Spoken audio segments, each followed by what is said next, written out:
I'm going to start this review the way most of us feel when we stare at a new monitor on a spec sheet. There's a lot of hype, a lot of promise, and a lot of doubt. You see the 5K resolution, the Thunderbolt 3 connections, and the glossy promises about perfect Mac integration, and you wonder if any of that actually translates into a smoother workflow, cleaner colors, or a genuine boost in productivity.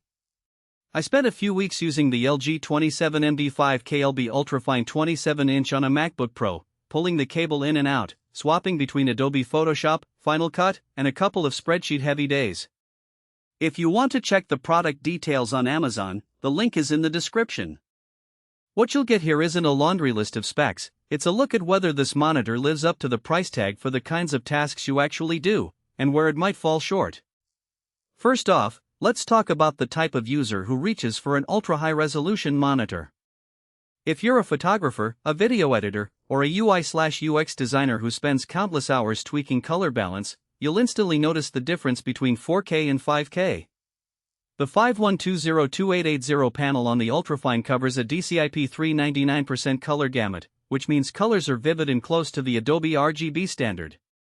When I opened up a 20-megapixel RAW file in Lightroom, the extra pixel density let me zoom in on texture without the image turning pixelated. That level of detail can make a real difference when you need to proofprint or check a subtle gradient. For someone who does a lot of coding or text-heavy work, though, the benefit is more marginal. The sharper text does feel easier on the eyes, but you're also forced to scale up UI elements or risk squinting at tiny menu items. The built-in Thunderbolt 3 port is the most convenient part of the whole package. One cable delivers video, data, and up to 94 watts of power to a MacBook Pro, which means my laptop was fully charged while driving the display. No extra dongles, no separate power brick, just plug, and you're good to go. In my workflow, that translated into a cleaner desk and less cable clutter, which is a genuine productivity win. If you're not using a Thunderbolt-compatible Mac, though, you'll need a USB-C to DisplayPort adapter, and you'll lose the power delivery feature.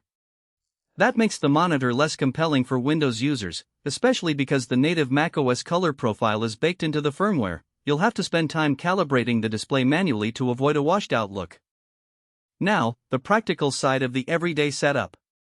The 27-inch size hits a sweet spot, large enough to replace a dual-monitor setup for many tasks, yet still fitting comfortably on a standard desk. The stand is fairly sturdy, but it only offers tilt adjustment, there's no height or swivel motion. I found myself using a monitor arm to get the perfect ergonomic height, which added another $100 plus to the overall cost.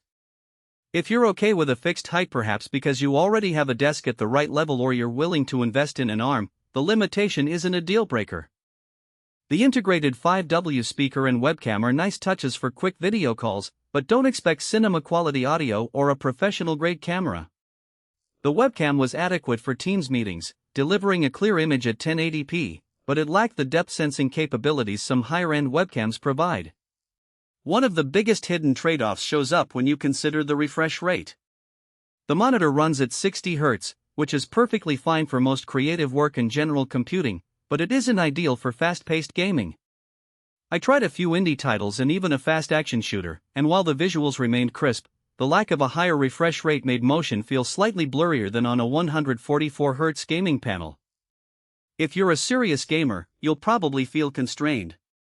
The same goes for anyone who watches a lot of high frame rate video content. You won't get the ultra-smooth playback that a 144 Hz panel can deliver. Now, let's talk price and value. The Ultrafine sits in the high-end bracket, often retailing above $1,300. That price point is justified if you're buying the whole package for the macOS ecosystem: one cable, a color-accurate 5K screen, built-in peripherals, and a clean aesthetic that matches Apple's design language. If you were to buy a comparable 4K monitor and pair it with a separate webcam and speakers, the total cost could approach the same number, but you'd have the flexibility to upgrade each component individually.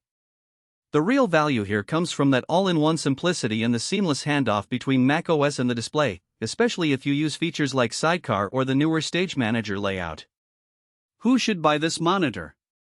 If you're a professional Mac user who spends a lot of time in Adobe Creative Cloud, Final Cut Pro, or any pixel-critical application, the 5K resolution and wide color gamut will improve your workflow and possibly reduce the need for a secondary reference monitor.